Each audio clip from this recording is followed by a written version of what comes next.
Go tswa mo mekgweng e sa tlwaelegang ya go boloka matlole go ya go e lekilweng le go tlhomamisiwa ya stokvel le ya go boloka le setlhopha kana savings club.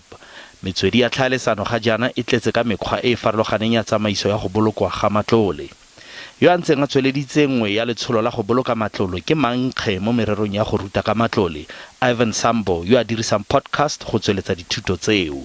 In the beginning of the year, start with small goals. If you want to save 10,000 Rand by the end of the year, do not force yourself to put 3,000 Rand now in the savings account or investment account now. Start slowly and build up as the year goes along. Skylar Topkin yo dingwaga di lesome le bobedi o ntse dingwaganyana a beela thoko madi mo kgetsaneng ya gagwe. It is difficult because then I would walk in the mall and I'd see something I want and I would want to buy it.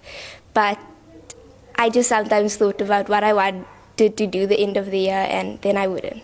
Yo a latela metlhala ya ga Topkin ke no Mahlodi Mondi yo e leng mogwebi mo mmileng.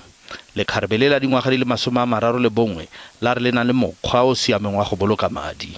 It's very important because if you want to go to school, to extend your studies, to do everything that you want to do, to pay for the kids, the labor and all that, you use that savings.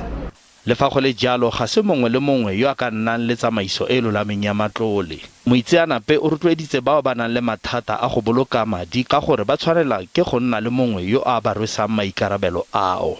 Go ditsela tse di farologaneng tseo batho ba ka bolokang madi ka tsona go akaretsa go boloka mo kgetsaneng, savings clubs, stokvel kana le go dirisa mabotlolo a di 5 liters o be wa tsenya ka fa tlase ga bolao.